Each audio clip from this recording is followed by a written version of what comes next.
creatures that they have observed in the swamp. The hepatosaur that was identified by the natives has the name Mokele Mbembe.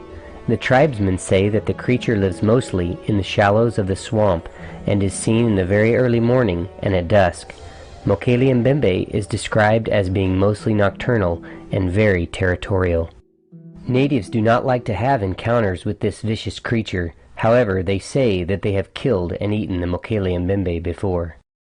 Cryptozoologist Roy Mackal has explored portions of the African swamp and has written a book called A Living Dinosaur. The book details the regular encounters that tribal people have with the Mokele Mbembe and the search for evidence of its existence. This creature has been seen by many people, including African natives, explorers from the U.S., an African biologist, and government officials from the Republic of Congo. Unfortunately, because of the harsh environment and the dense swamp, no high-quality pictures have yet been taken of the creature. Around the same region of the Congo, the people tell of a creature they call Ngobu. When the natives are shown pictures of dinosaurs, they identify the creature as being very similar to the Triceratops and the Styracosaurus. It is described as having 6 horns and is known for killing elephants with them. Across the globe in South America, a dinosaur similar to Mokele Mbembe has been seen. For over 200 years, there have been reports of people seeing large reptile creatures that look like the extinct dinosaurs of the textbooks. In 1907, Colonel Percy Fawcett of the British Army was sent to mark the boundary waters between Brazil and Peru. Colonel Fawcett was an officer in the Royal Engineers and was well known as a meticulous recorder of facts. While in the Madre Swamp, Colonel Fawcett saw an animal he believed to be a Diplodocus. He also stated that stories of a creature that looks like the dinosaur Diplodocus were confirmed by many of the tribes east of Ukale. Pterodactyls, flying reptiles which were thought to have gone extinct over 65 million years ago, are seen in many parts of the world today and in the recent past. Many legitimate reports have been recorded over the past 200 years. From San Antonio, Texas to South America in the Amazon rainforest to the islands of Papua New Guinea, people are still seeing these winged reptiles. The creatures have various names in different places throughout the world.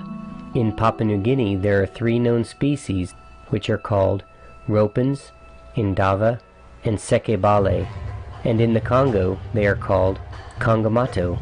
These creatures are nocturnal and seldom seen during the day. This has been confirmed the world over.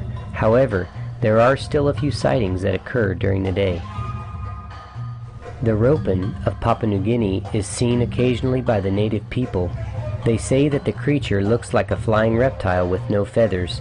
When shown pictures of different birds and dinosaurs, they identify the ropen as looking very much like the pterodactyl. The people of New Guinea say that the ropen is a meat-eating, flying reptile that is mostly nocturnal. Its abdomen glows as if it has some sort of bioluminescent bacteria present in its intestines. In South Africa and Ethiopia, the natives describe a creature similar to the one seen in Papua New Guinea. They call the creature Kongamato. It is often seen in the jungles of South Africa. They are described as being featherless and nocturnal. One account from 1923 from Frank H. Melloland, an explorer and author, states that he collected reports from natives of an aggressive flying reptile they called Kongamato. He said that the natives were occasionally tormented by these creatures and described them as being featherless with smooth skin, having a beak full of teeth and a wingspan of between 4 and 7 feet. When shown illustrations of pterosaurs, Melloland reported, quote, "Every native present immediately and unhesitatingly picked out and identified it as Kongamato." Another account was given by Montana resident Dwayne Hodgkinson. Mr. Hodgkinson was in the Army in 1944 and stationed in New Guinea.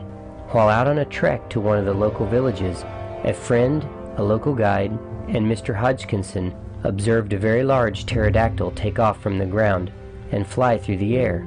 Mr. Hodgkinson states that he knows what he saw was a pterosaur, and this is a composite sketch of what he says he saw. His eyewitness story can be watched online at youtube.com. In 1971, Australian psychologist Brian Hennessy was in Papua New Guinea. He states that he and the men he was with saw a large flying creature that, in his words, looked prehistoric. He described the creature as having no feathers, black to dark brown in color, with a wingspan of at least 6 feet. He states that it also had a very long tail. There are many eyewitness accounts given by native peoples from Africa and New Guinea, but there have also been eyewitness accounts from people all over the world who have seen very large pterosaur-like flying creatures. The states in the U.S. where reputable accounts have come from include Alaska, Texas, California, South Carolina, and Washington State. The San Antonio Light, a newspaper of Texas State, reported on February 26, 1976, that 3 local school teachers were driving to work on an isolated road to the south of the city on February 24th when they saw an enormous bird sweeping low over cars on the road. They reported that the bird had a wingspan of 15 to 20 feet and leathery wings. After the incident, the teachers all identified the creature they saw as a pterodactyl. Some skeptics excuse these sightings with the explanation that the witnesses were just seeing giant fruit bats. The problem with this argument is that giant fruit bats, or flying foxes, do not fit the descriptions given by most of the eyewitnesses. The common features look nothing like fruit bats. They include a head with a pterodactyl-like protrusion, very long tail, very slow wing flap compared to bats, glowing bellies, and in many cases a much larger overall body size than the giant fruit bat. The fruit bat hangs upside down, and the ropin, by eyewitness accounts, is said to sit in an upright position when perched in trees. Also, these pterosaurs are seen in places where giant fruit bats are not found. The examples and testimonies given here are just that. They are a brief summary of evidence that exists. At the end of this video, you will be given a list of references including books and websites where you can learn more if you wish. If you do your own research, you can come to your own conclusions and make important decisions about what you believe about the world, history, the future, and how you fit into it. So now you might be asking yourself, how can this be? This doesn't fit with what I've learned about the dinosaurs in history. The dinosaurs were supposed to have died off millions of years ago. How did they survive? Why does it even matter?